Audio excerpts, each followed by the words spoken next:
तरह का बण्या बैरी भैर का परवान।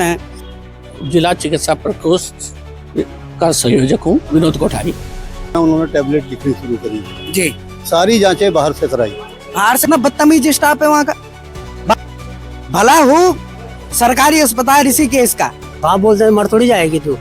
और जब जांच ही बाहर करवानी थी तो ये खोला क्यों है? और जगह करवाई है जी।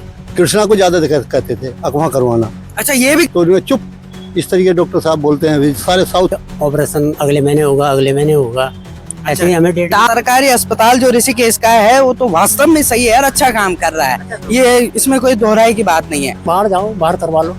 तो बाहर करा के बहुत सारी चीजें हमने कवर कर दिया, जिसमें हमारा फिजिशियन जो है लगभग 200 मरीज रोज देखता है, डॉक्टर रतेला। और हमारे यहाँ बहुत फख्र की बात मैं महसूस करता हूँ कि रोहित उपाध्याय, जो डॉक्टर रोहित उपाध्याय बाल रोग विशेषज्ञ, रोज। नमस्कार, स्वागत है आपका डीबीएम न्यूज में। मैं आपके साथ विवेक उनियाल। नेगी जी की एक पंक्ति के साथ शुरुआत करना चाहूंगा कि भीतर का बण्या बैरी भैर का परवान। तो इस प्रकार की जो ये बातें चल रही है, ये लाइन मैंने नेगी जी की इसलिए बोली है कि एम्स ऋषिकेश में कुछ इसी प्रकार से हो रहा है। जो इस राज्य के व्यक्ति हैं वो बैरी बन चुके हैं एम्स के, और जो बाहर अन्य राज्यों से आते हैं वो परवान बन चुके हैं। परवान का मतलब होता है कि वो बहुत मुख्य है, उनके लिए उनका इलाज हो जाता है, उनके लिए वहां पर तुरंत उन ऑपरेशंस की डेट दी जाती है, उनके सारे जो जांचें होती हैं अंदर हो जाती हैं। लेकिन जो उत्तराखंड का मूलभूत निवासी है उसको ये बाहर भेजते हैं, बाहर जाइए टेस्ट कराने के लिए, बाहर जाइए। और वहां पर ऑपरेशन की डेट जो है लेट पे लेट की जाती है, इस महीने नहीं अगले महीने, इस महीने नहीं अगले महीने। तब चाहे मरीज मरी क्यों ना जाए, इनको कोई फर्क नहीं पड़ता। हमारे स्वास्थ्य मंत्री हैं, उनका ध्यान भी इस तरफ केंद्रित करना चाहूंगा कि हॉस्पिटलों में जाइए, एम्स में जाइए, वहां पर देखिए वहां का नर्सिंग स्टाफ कैसा है, कितना बदतमीज स्टाफ है वहां का। बात करने की तमीज नहीं है उन लोगों को, डॉक्टरों को बात करने की तमीज नहीं है वहां पर। इतनी अभद्रता से बात करते हैं। मेरे साथ ये दो व्यक्ति यहाँ पर आप देख सकते हैं, ये दो व्यक्ति पीड़ित हैं। भला हो सरकारी अस्पताल ऋषिकेश का कि उनका इलाज यहाँ पर आने से हो गया और सफलतापूर्वक हो गया है, इनके व्यक्ति जीवित हैं और अभी स्वस्थ हालत में।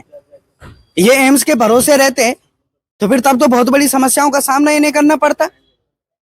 यहाँ पर भाई साहब है मेरे साथ। जी भाई साहब, क्या नाम है आपका? ज्ञान प्रकाश शर्मा। शर्मा जी, किस प्रकार की समस्या हुई है? आप एम्स में गए हैं। हमारी वाइफ को जो सर जांच होने के बाद पता लगा एनीमिया है जी, लेकिन उन्होंने हमें ये नहीं बताया कि एनीमिया है जी। जांचें करवाई मैं जनवरी 2024 से उनके जो जांच शुरू करी, और मार्च तक उन्होंने ना तो कोई टैबलेट लिखी है जी, और दो महीने तक उन्होंने मेरे जांच कराते रहे। अच्छा, जनवरी में जांच शुरू हो चुकी थी। और कब तक करा रहे थे टेस्ट? मार्च तक टेस्ट कराते, जनवरी फरवरी मार्च यानी 3 महीने तक। जी। और एक भी टैबलेट वहाँ से नहीं दी है। टैबलेट नहीं दी वहाँ से। और इन 3 महीनों में अगर मरीज के साथ कुछ हो जाता, कौन जिम्मेदारी लेता? जी, मार्च के लास्ट महीने में उन्होंने टैबलेट लिखनी शुरू करी। जी। सारी जांचें बाहर से कराई। बाहर से करवाई क्यों? तो आपने बोला नहीं कि बाहर से? मैंने बोला था सर, मगर ये सारी सुविधा है एम्स में, इतना बड़ा हॉस्पिटल है जी, और मेरी तो क्षमता नहीं है, तो मैं गरीब आदमी हूँ, विकलांग व्यक्ति हूँ जी, और इतनी मेरी क्षमता नहीं है। जी। तो कहने लगे भाई जांच कराओगे तो ट्रीटमेंट चलेगा बिना जांच नहीं, के। तो जांच कराओ। बाहर से जांच कराने का क्या मतलब है? एम्स खोला क्यों गया? इतना बड़ा संस्थान, इतनी बड़ी जमीन है, इतनी बड़ी बड़ी बिल्डिंगें हैं, अगर उधर जांच नहीं हो पा रही है तो कहाँ जांच होगी? गरीब आदमी कहाँ जाएगा? और जब जांच ही बाहर करवानी थी तो ये खोला क्यों है? तो सर मैंने जांचें पूरी करवाई जैसे तैसे कर्जा लेकर जी। और तब उन्होंने कितनी की जांचें हुई हैं लगभग बाहर से? लगभग मेरी कोई 60-65 के करीब पहुंची बाहर से 60-65 हजार की। कोई 10,000 की, कोई 11,000 की, कोई 7,000 की। जी, इस करके उन्होंने जांचें करवाई। जी, कृष्णा वो है पैथोलॉजी लैब, जी, और जगह करवाई है। जी। कृष्णा को ज्यादा कहते थे अगवा करवाना। अच्छा, ये भी कहते थे जी। कि फलानी जगह जा करके टेस्ट करवाने। जी, उस पे क्या बोलते हैं, समझने वाले समझ रहे होंगे कि ऐसा क्यों बोला जाता है। जी, कुल घाटी पे है वो जी, अगवा करवाना। एक है एक लड़का उनका लैब वालों का, वो वहीं खड़ा रहता है, वो वहां से उनको वहां भेजता है। जी। ये समस्या है आपके साथ हाँ हुई जी। है। और जो हम बोला तो उन्होंने चुप इस तरीके डॉक्टर साहब बोलते हैं। सारे साउथ के डॉक्टर है, कोई यहाँ इधर का प्लान का कोई डॉक्टर नहीं है, या ऋषिकेश का या हमारे पहाड़ का या प्लान का भी हो, लेकिन साउथ के हैं वो बात किसी से नहीं करते ढंग से, वो ढंग से बात नहीं करते। ढंग से बात नहीं करते। ऐसे ही नर्सिंग स्टाफ है वहाँ, नर्सिंग स्टाफ भी ऐसी बातें करता है। कोई पूछने लगे हमें वहाँ जाना हो, ये वहाँ दिखाना है, हमें उधर चले जाओ, हमें नहीं पता। इस प्रकार की समस्याएं हुई हैं। प्रकार की समस्या हुई है। जी चलो फिलहाल के लिए यहाँ पर वाइफ मेरी आज उसका फिर ब्लड कम हुआ है। जी वो जब मार्च में भी ब्लड कम हो गया था, फिर सरकारी में चढ़वाया, फिर अब फिर कम हुआ उसी बीमारी से, लेकिन हमें ये नहीं पता लगा कि ये ब्लड क्यों कम हो रहा है, और अब फिर 3 यूनिट चढ़वाई है। जी अभी फिलहाल स्वस्थ हैं। हाँ अब स्वस्थ चलो है। भगवान करे कि वो स्वस्थ रहे, मस्त रहे। और एक और भाई साहब हमारे साथ हैं। जी क्या नाम है गुरुजी आपका? मनोज। मनोज जी, आप कहाँ से आए हैं? मैं पौड़ी से आया हूँ।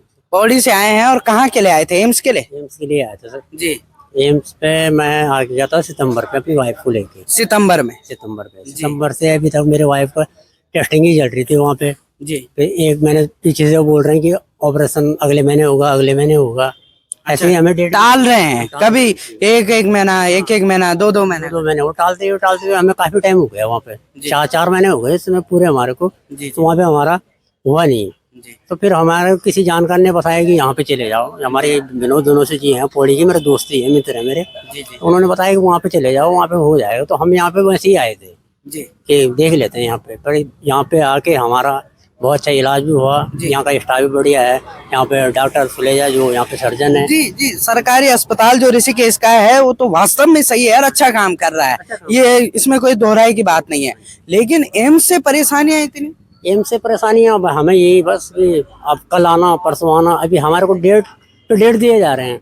जी तो आपने बोला नहीं कि इतनी लेट क्यों कर रहे हैं मेरे मरीज को? दिखा समस्या क्या है आपकी वाइफ को? मेरी वाइफ पे रसोली थी। रसोली थी? हाँ जी। जी आज की डेट में रसोली इतनी बड़ी हो गई, 4 महीने से वो बढ़ेगी। जी तो उन्होंने हमारे को एक दवाई तक नहीं दी, केवल टेस्ट पे टेस्ट चले, सारे टेस्ट करवाए। मेरे पूरी फाइल बनी हुई है, जी पूरे टेस्ट करा रहे। ऑपरेशन को हमारे को ऐसे ही लटकाते जा रहे हैं, अगले महीने। उनसे पूछा जाए कि हमारा कर दो, हमारे बच्चे घर पे, हम परेशान हैं, हम इतनी दूर से आ रखे हैं। तो कहते हैं बाहर जाओ, बाहर करवा लो।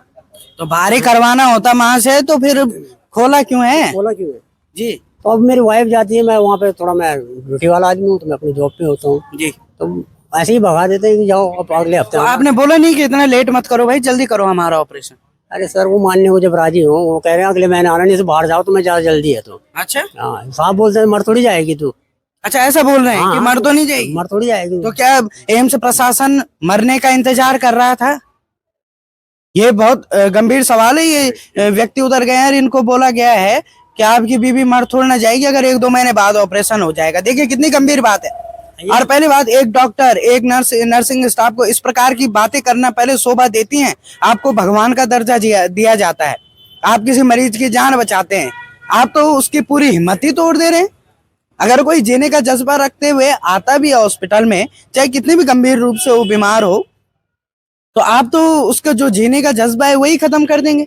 कुछ व्यक्ति बीमारी से मरेगा, कुछ आपके इस जो आप व्यवहार कर रहे हैं, इस व्यवहार से वहां पर मर जाएगा। जी वहाँ पे यही है, यहाँ पे कोई देख वो नहीं है। मतलब उत्तराखंड वालों के लिए तो कुछ है ही नहीं, वहाँ पे कोई पूछता ही नहीं सर। वहाँ पे साफ सी बात है। जी किसी से पूछो, अब कोई लेडीज अनपढ़ है वो तो पूछेगी ना आपसे कि हाँ जी ये मुझे ये दिखाना का, कोई राजी नहीं है वहाँ बताने को, कोई बताने के लिए राजी। सारे अपने फुर्सत से, कोई मतलब नहीं है।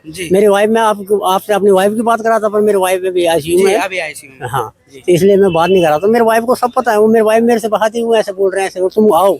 अरे मैं कैसे आऊँ, मैं हमने बच्चे भी पालने हैं, हमें ड्यूटी भी करनी है। सही बात। यदि हम ड्यूटी नहीं करेंगे, हॉस्पिटल में रहेंगे, तो हम खाएंगे क्या? इस चक्कर में तो मैं कमी आता था। मेरी वाइफ का इंटरव्यू लेना, उसको बड़े अभद्रता से बातें करते हैं बड़ी अभद्रता के। हाँ जाओ बाहर चली जाओ, मर थोड़ी जाएगी तू। यार ये कोई बात हुई? ऐसे नहीं होता ना, मर थोड़ी जाएगी। मरने के लिए थोड़ी आ रखे हैं हॉस्पिटल में। हॉस्पिटल में व्यक्ति अपना इलाज कराने के लिए आता है, बचने के लिए आता है, मरने के लिए थोड़ा ना आता है। चलिए ये बातें रही हैं। ये व्यक्ति एक ऋषिकेश के थे, एक पौड़ी से हमारे बीच में थे। इस प्रकार की ये बातें रही हैं, लेकिन मैं शासन प्रशासन से कहूंगा थोड़ा सा एम्स की तरफ ध्यान दीजिए। ये जो मनमाना व्यवहार वहाँ का नर्सिंग स्टाफ कर रहा है, वहाँ के डॉक्टर कर रहे हैं, ये बिगड़ैल घोड़े की तरह चल रहे हैं और इन पे लगाम लगाना जरूरी है। ये बात, अगर ये वीडियो हमारे स्वास्थ्य मंत्री पहुंच रही हो तो निवेदन है, थोड़ा सा इन बिगड़ैल घोड़ों पर लगाम लगाइए। तब जाकर के यहाँ की जो स्वास्थ्य सुविधाएं वो सुधर पाएंगे। जी सर, क्या कहेंगे? मैं जिला चिकित्सा प्रकोष्ठ का संयोजक हूँ, विनोद कोठारी। अभी 1-1.5 महीने पहले मेरे को ये चार्ज मिला है, नियुक्ति मिली है। मैं रोज यहाँ पे रोज सुबह भी और लगभग रात 12-1 बजे रोज 2 चक्कर काट के जाता हूँ रोज। यहाँ पे जो व्यवस्थाएं थी अपनी तरफ से कोशिश कर रहे हैं कि बहुत अच्छी हों,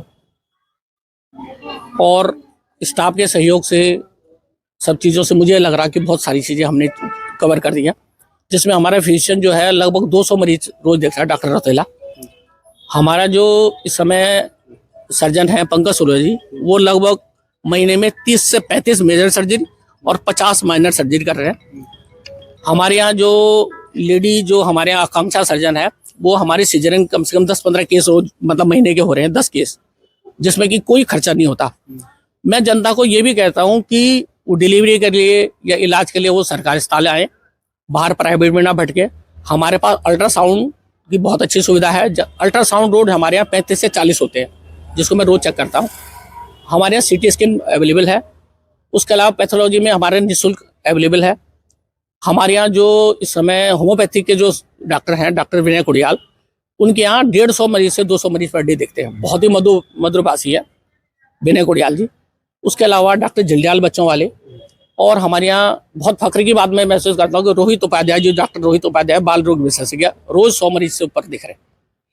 तो पूरी टीम बहुत अच्छी चल रही है, और इसमें कोई कमी होती है तो किसी को, जनता में किसी को कोई कमी लगे, कोई परेशानी हो, मैं भी रोज वार्ड में जाके हर एक मरीज से पूछ के आता हूँ पार्टी की तरफ से कि किसी को कोई दिक्कत हो मुझे बताए।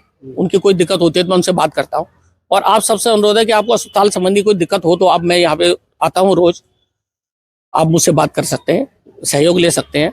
उसके अलावा शांति नगर में जो हमारा चल रहा है, शांति नगर में अस्पताल सामुदायिक केंद्र चल रहा है, उसमें डॉक्टर सती वहाँ पे हैं। आप उनका भी सुविधा, मैं ये महसूस कर रहा हूँ कि शांति नगर के बनखंड की जनता वो नहीं दे रही है, उस तरफ ध्यान नहीं दे रही है। वहाँ पे बहुत बढ़िया हॉस्पिटल है जहाँ निःशुल्क सुविधाएं चल रही है। उसके अलावा मैं कोशिश कर रहा हूँ कि जो हमारे 40 वार्ड है, अब मेरा नया कदम जो उठेगा, 40 वार्ड है, 40 वार्डों में जो हमारी 60 आशाएं हैं, मैं कोशिश करूँ कि हर वार्ड में आशाओं के साथ मेरा संपर्क रहे। और पार्षदों से मैं निवेदन करता हूँ, जो भी निवर्तमान भी है, तो वो देखें कि किसी को अगर उनके क्षेत्र में कोई दिक्कत आ रही है तो वो उसे आशा से संपर्क करें या मुझसे करें, ताकि हम सरकार की तरफ से जो योजनाएं हमारी चल रही हैं और जो हम कर सकते हैं, बहुत अच्छा कर सकते हैं, वो हम मरीजों को सुविधाएं दे सकें।